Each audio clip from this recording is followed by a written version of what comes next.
Om Jnanatimirandhasya Jnananjana Shalakaya Chakshurunmilitam Yena Tasmai Shri Gurave Namaha.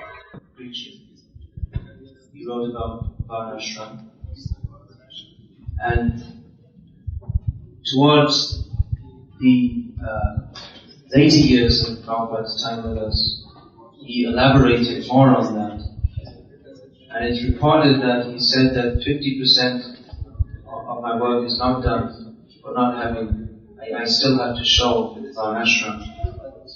So if you think what Prabhupada did, 50% is a lot.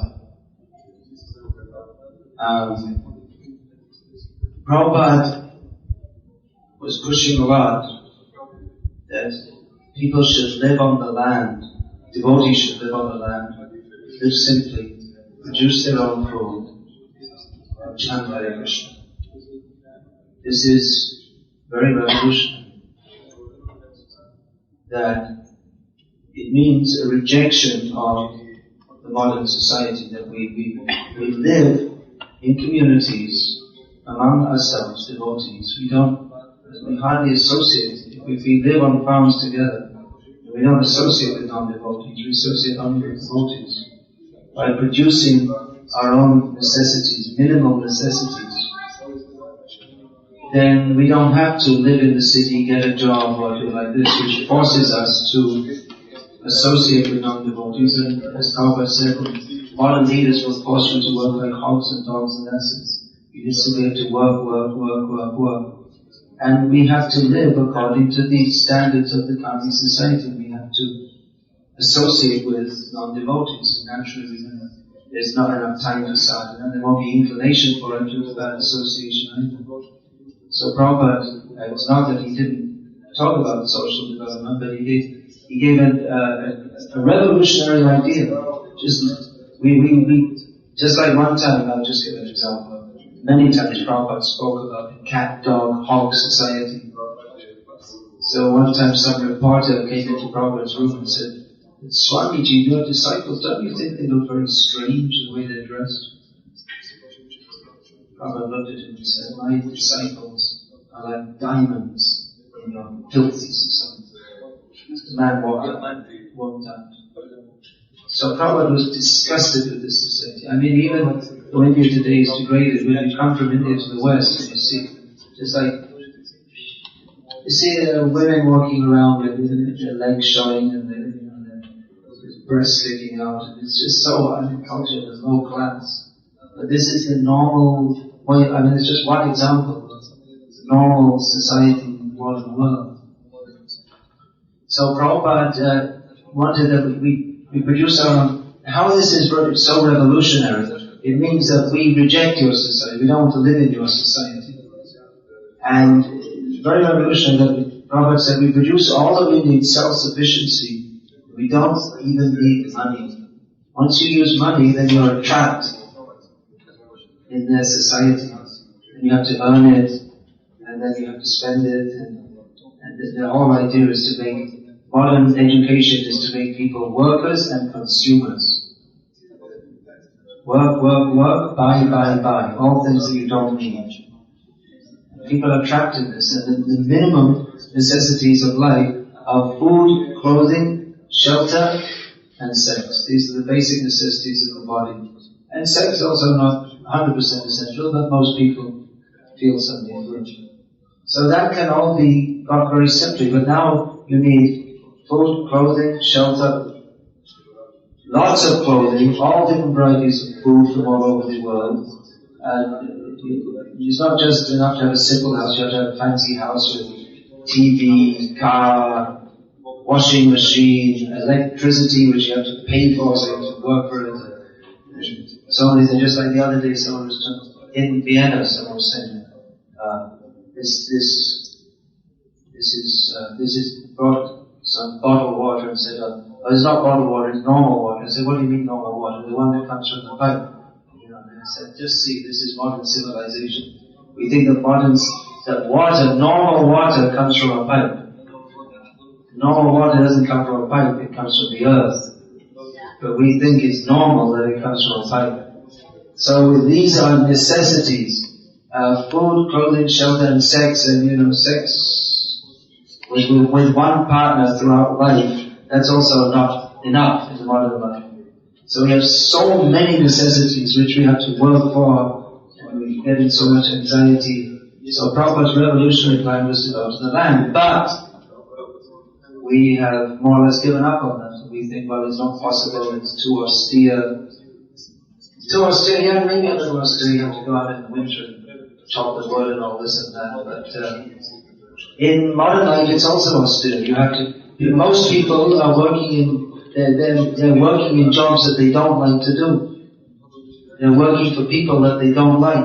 I'm talking about the communists. You're working for people. Many people don't even know who they're working for. They work in some big multinational corporation. There's no chance of them ever meeting the boss, and they have no idea who he is. They don't know who they're working for. And no one cares for anyone else. So that's austere, and it's austere that nowadays they think both husband and wife have to work, otherwise there's not enough money. Then the wife is at work all day with other men apart from her husband. She knows them better than the husband. And after some time she thinks that, what do I need my husband for? This guy here, why don't I try him out? And this way the whole family life is broken down. And this is austere. City life is austere, but because we can walk in and flick a switch and we get light, and we get heat, and we get normal water in a pipe, and we think that, there's milk, you just go and you don't have to keep a cow, you just fill a pipe. Normal water is in a pipe and normal milk is in a packet. Milk comes from a packet and vegetables come from a shop and light comes from a switch. So, now we're talking about social development in terms of how to fit in Kami society. The devotees don't fit in Kami society. We're an anomaly in Kami society. It's a square peg in a round hole. And what we're doing, we're different. We're square peg. You know the saying? You know that in your language? Square, it's an English saying. A square peg in a round hole. It means something that doesn't fit. It's not meant to be there. No, this example is better. A square peg in a round hole. The hole is round, and you're trying to put a peg, which is square, rectangular. You're trying to fit it. It doesn't fit properly. It's not meant to go into.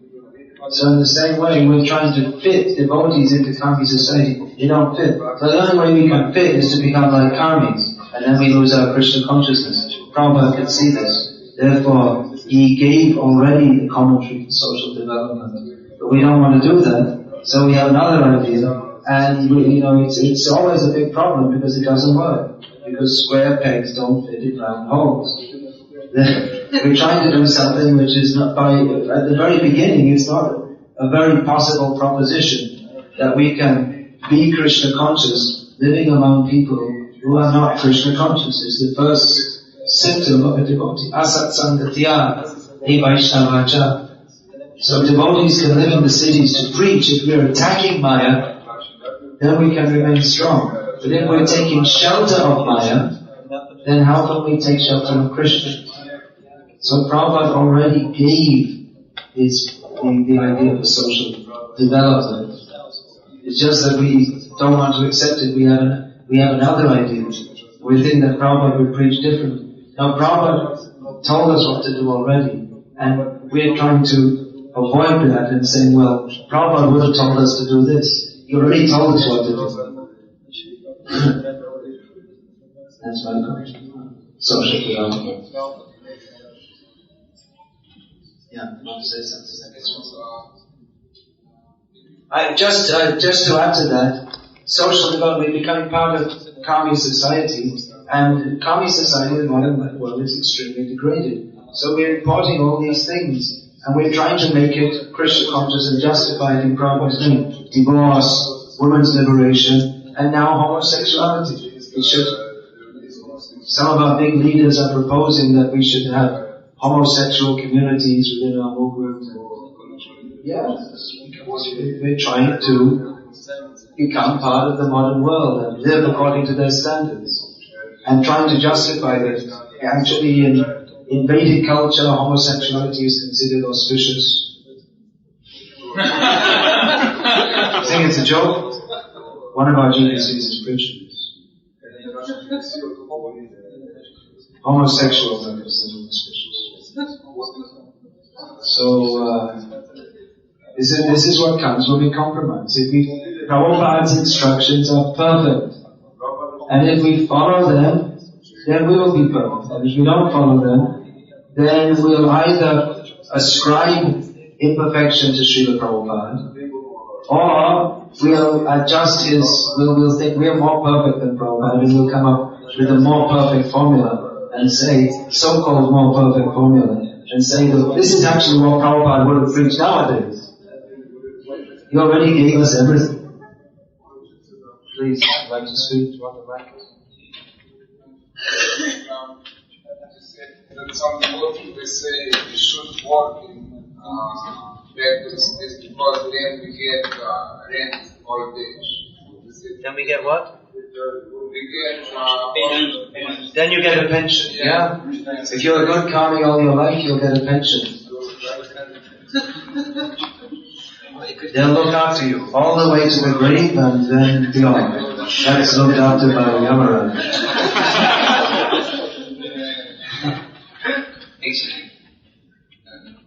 That's the thing, we're taking Krishna, actually for thousands of years, people lived by Krishna's gifts. Money was not required. Krishna gives everything from the land. It's only a modern idea that you have to give money, then you get a packet of milk. Give money, then you get vegetables. Everyone grew their own vegetables. Maybe some people, Brahmins, they did plenty, but then people would give them. We're so much brainwashed by modern society that we think this is the only way to live. We have to live like, if I don't get a degree, then how can I get a job and how can I live? This is training in Shudra mentality, Prabhupada noted. People think you have to get a degree, then you can go door to door and beg. Please give me a job. Please give me a job. Oh, I got a very good job.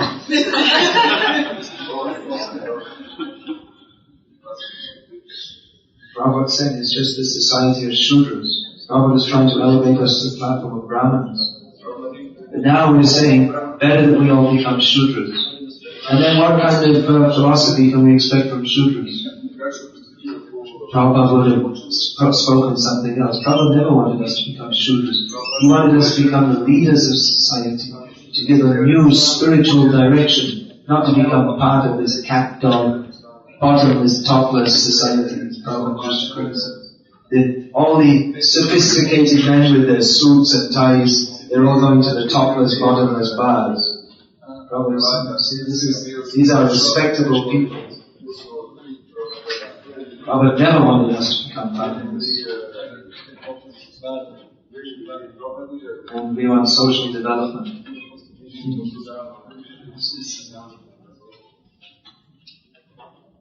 Anyway, this is a social development discussion. It's supposed to be praise of Prabhupada. But like I said, real praise of Prabhupada is if we can manifest his desires in society instead of trying to adjust our desires and put Prabhupada's lever on them. Then it becomes Christianity. You see, they keep the picture of Jesus. Actually, they crucify him. They keep him on the cross. They keep him on the cross forever. And they go to church once a week and they pray to him and they don't follow his instructions. Jesus said you cannot love mammon and love God. Mammon means material enjoyment. So he's just there for blessing, that's all. As for his instructions, well, that's compromise.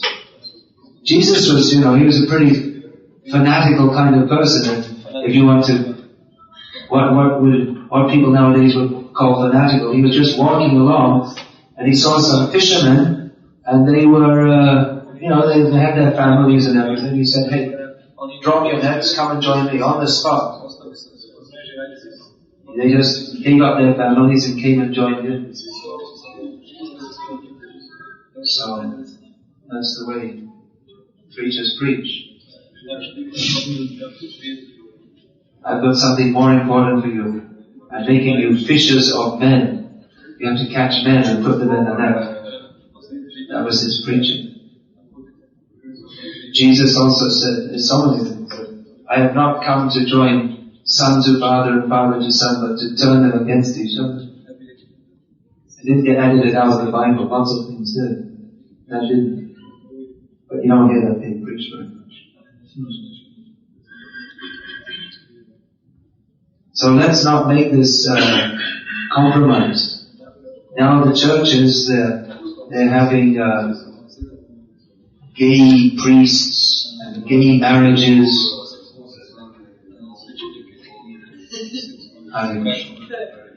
Let's keep. This movement is meant to make a revolution. It's a spiritual revolution.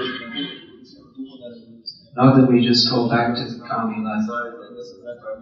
Then where's the development? Then what's the meaning of social development? Real development is spiritual development. That we should see to first. Everything else is subservient to that. If we think we have to do social development first, and then spiritual development later, then we end up in a factory. But if we understand that our spiritual development is most important, and we develop our social life on the basis of that, rather than vice versa, then we can actually be Krishna conscious.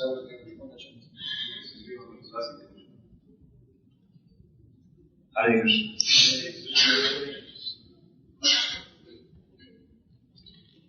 I just want to mention regarding the pensions, since pensions were mentioned. Maybe it's good to note that most developed states, economically developed states of today, already spent their money for the future generation of pensions long time ago. Please be aware of that. Like United States of America is the most indebted place in the whole world. Just that Germany is wondering how they are going to pay pensions for the next generation of people because the money is not there anymore. It's expensive. Also here they cannot live.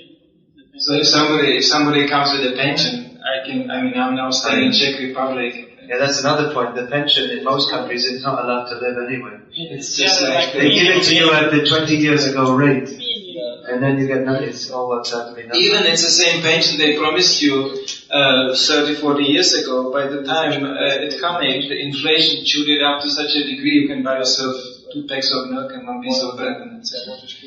So, this is a very weak, this mention concerns. It's all the politicians are cheating. All the countries owe something. Who they owe too? Someone's got a lot of money somewhere. It's all cheating. Money. This money allows the governments to cheat. Prabhupada saw through it all. They can just manipulate it. No, they're inventing life insurance. You pay. Another thing, your pension. Oh yeah, you want a pension. But now they're bringing in more and more this idea of euthanasia. When you get old and you can't work, they kill you! Because they can't pay your pension. So they say, when you're old and you're sick. So it's better that you just die. That's it. That's the solution the governments have come up with. Then you don't have to pay the pension. Just have an injection. Now they're allowing it, and then after some time it will be by force.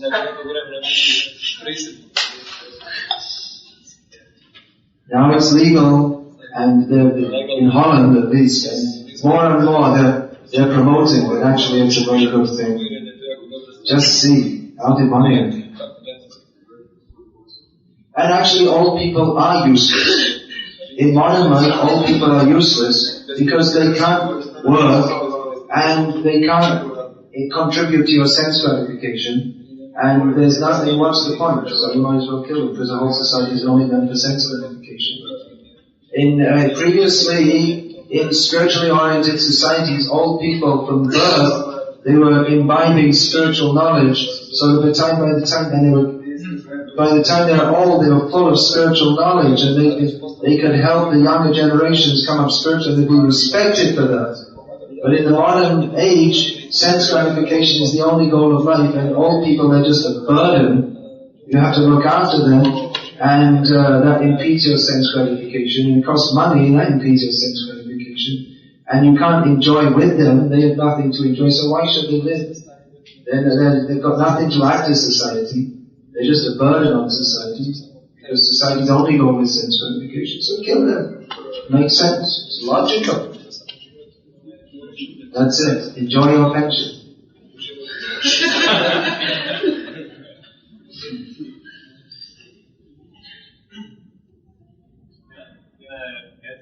Yeah, please. How do you comment that Ramananda Roy had a pension?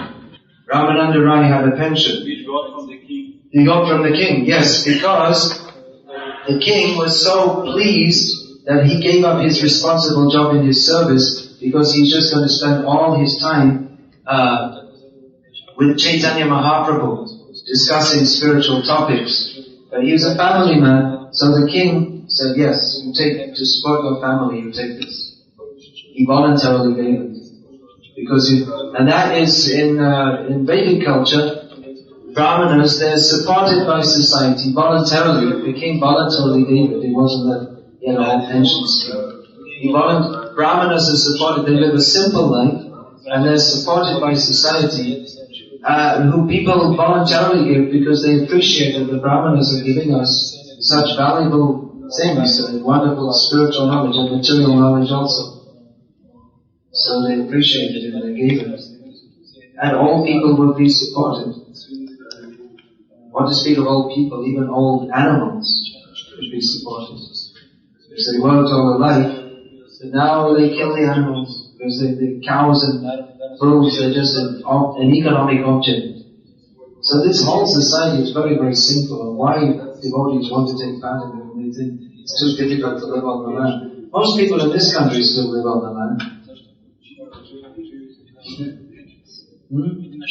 With machines, yeah.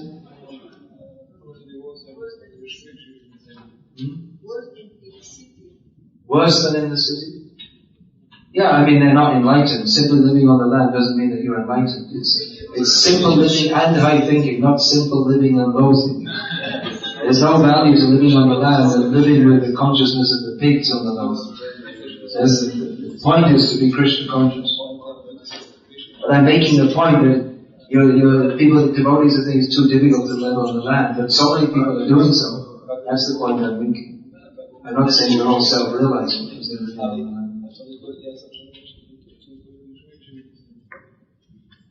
So this is the best. I mean, actually it's true that the devotees are coming and we should give them some guidance, how they can live their whole lives in Krishna consciousness. Some plan should be there. Otherwise we see people come, they take up Krishna consciousness, and mostly nowadays it's what we call congregational devotees, and often they don't go very far. It's very difficult to do anything nowadays because they're just so busy making a living. And unless we have time every day for sadhana and service, then how are we going to advance? But household devotees are just so busy with maintaining their families. To fit in 16 rounds, it's like an achievement. And what's the quality of those rounds also? So yeah, we should think about social development very seriously. There's no development in the city life. There may be a few who are able to do it, maybe because of circumstances, maybe they have money from their parents or something like that. There's not many in this country like that. Or they're very expert and they're able to do some business or something without spending much time. There are a few, but for the majority of devotees, they're just sucked into the economic whirlpool which sucks them down into kami life practically. And if they can chant a few rounds here and there, maybe come to the temple on Sunday, that's about it. So there's not much hope of advancement in such a situation. It's difficult. We're not condemning you for that, but we're just talking about reality.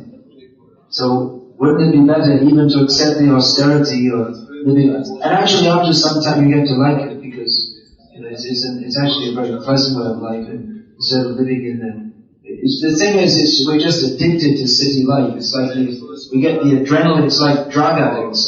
They're addicted to it's like you take coffee and then you get an adrenaline boost, and then we can't live without them. So in the city, it's very rajasic. We get this adrenaline all the time, jump in our system. We can't imagine living without them. And when we go to the country, then people who live in the city, when they go to the country, they can't sleep at first because it's too quiet. That's true. They're just used to the sound of noises and all this. And it's too relaxed. It's too peaceful. But after some time, we don't appreciate it because we're in Rajagun. We don't appreciate Sakhagun. But after some time, we get to appreciate it's actually very nice to live like this, a much better way of life. There are some difficulties, but then, actually Prabhupada said the main point in living on the land is to save time to chant Hare Krishna. Otherwise saying, well, farmers, they're so busy. They're busy because they're part of the modern economic system in which you have to produce more than you need to get back more than you need. So you can to have the machines to work on the land, you have to produce money from your farming to pay the payments on the machine, and then when they get broken and all this. So they're caught in the economic trap that you have to work more to produce more than you need. And they're doing cash crops. And if the crop fails, or if there's overproduction, either it fails or there's overproduction, either way, you don't make any money, then you go in debt to the bank. But natural living is you just produce what you need, and then you have all various kinds of crops. So, and you keep a stock of grains. If there's overproduction, you keep a stock. So if the next year there's a shortage, then you're okay. And you produce various crops, so various crops means you do different vegetables for your family and this and that. So if one of them fails, then at least you get the other one. So, people are working very hard on the land, in modern life, because they're doing agribusiness, growing cash crops, and producing animals for slaughter, for cash. But it's not actually necessary to do so. There is hard work, but it's mostly seasonal. In this country, during the winter, you won't have so much work, because there's no farming.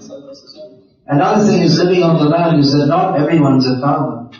It's only a certain number of people do farming full time. Everyone, even recently, you'll find that everyone, probably even still in Slovenia, outside Ljubljana and maybe Maribor,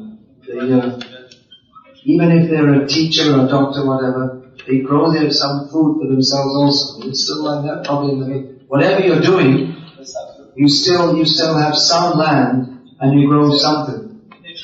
So everyone will grow something, or maybe have at least one or two cows. But they may be, like I said, teacher, doctor, whatever. So it's not that everyone's full-time engaged on the land. Some people are, but even those who are full-time engaged, like I said, during the winter there's nothing to do. And at least on the land, there are other things like, you may sharpen up your instruments, or maybe do some carpentry work, or things. There are always things to do, but but even during the year, there's work every day. Cows, for instance, you have to look after them every day. There's nothing wrong with work, by the way. As Krishna says in Bhagavad Gita, what is that? Sharira yatra vichate na prasiddhyada karmana. Even to maintain the body, one has to do some work. Everyone has to do some work. So, but the intense work comes just like when there's plowing and sowing and harvesting. Otherwise, a lot of the time, the plants are just growing. And there's a little bit of weeding and maybe watering. And a lot of the time, you're just watching the plants. Actually. I mean, there's always some different plant to plant.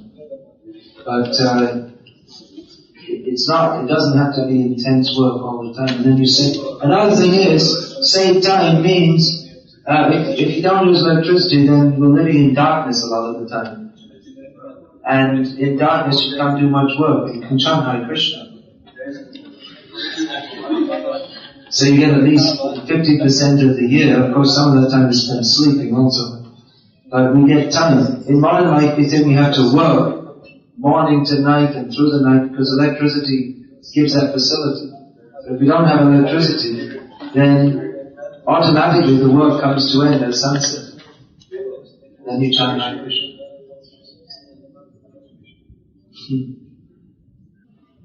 If we can do this, this will be very pleasing. But there's no reason not to. It's a suggestion. Recently I was in Dubai, where we have many Indian devotees in our congregation.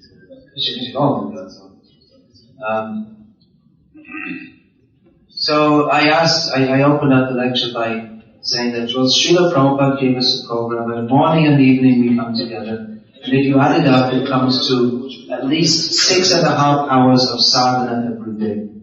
There are about 400 people there. So I asked, how many of you do 6.5 hours sadhana every day? They're all working people. And two Matajis put their hands up.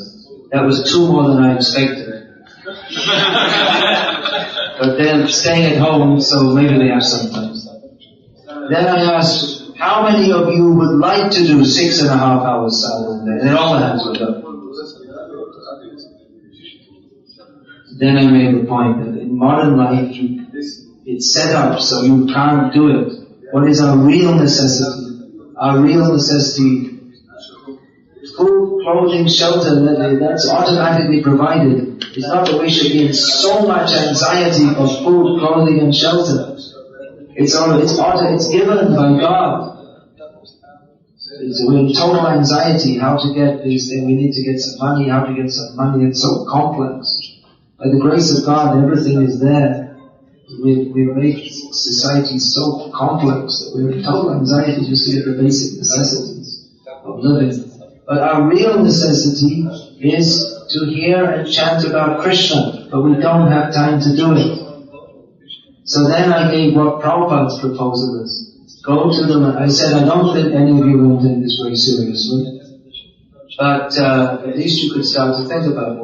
Because what they're thinking is, you see, we'll work now, and I was saying this, that they're thinking, we'll work now, and then when we're older we'll retire, then we'll have time for sadhana. But what about now having time for sadhana? It can be right now. You don't have to wait till you're 65 to have time for sadhana. You can have time right now. So, I was just giving this suggestion, but actually some of them took it very seriously. Yes. Why do I have to live like this? I don't want to live like this. Very rushed life, rush off to the office, working in some job which is don't like, but working with people I don't like, working for people I don't like, doing something I don't want to do, which is actually all the modern jobs, they're all sinful practically. They're all just like one devotee and I said, well, I got a job in a bank. You see, that's, it's not that sinful, it's simple like this. These banks these are the ones that are financing slaughterhouses. They're doing all the money laundering for it comes through these banks, all the drug business, all the big businesses in the world, and all this weapons business. It's all, you don't see it. The money looks clean to you, but it's all got blood on it. So, it's very difficult to find any really clean business.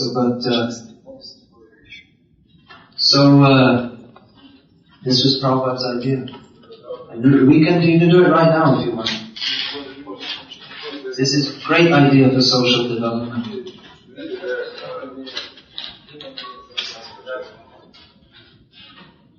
So,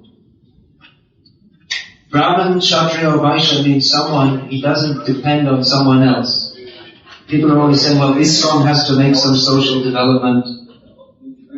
But actually, if you're not a Shudra, then you should be able to look after yourself. If you think I have to be employed by someone, then it's definitely not very Brahminical nature. So be bold. Krishna will look after you.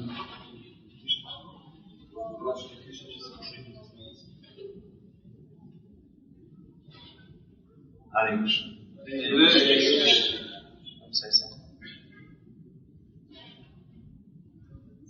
See, I'm one of these, they call me a dinosaur. Or a fundamentalist. I take it as a compliment. Dinosaur means they wish I was extinct, but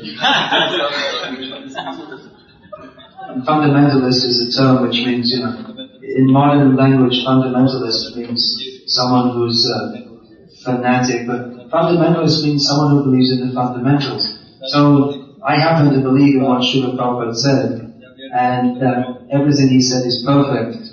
And if we simply follow it, then everything will be perfect, and we don't have to change it or speculate that if Prabhupada was here now, he'd say something different, and therefore we shall say something different, and this is what Prabhupada would have said if he was here now. I don't follow that. I'm a fundamentalist. So dinosaur means something from a previous age, but Prabhupada, what he gave is perfect. We don't really. Not only do we not have to change that, but if we change it, then we lost our contact with Prabhupada. So we should have faith. Guru Mukha Bhagavad Kichitete Korea Aika Arna Korea Manyasha. When the Lord of the words from the Lord's mouth of our spiritual master, we put that in our heart and we don't desire anything else. Power comes, spiritual power comes from faith in the words of the Guru. And the Parampara works by simply having faith in the words of the Guru, repeating them, following them, and teaching others to do so. And as soon as we change, then the Parampara is broken. And there's no spiritual potency, and we become mundane. Prabhupada gave us everything. We don't have to speculate on what he would have changed now.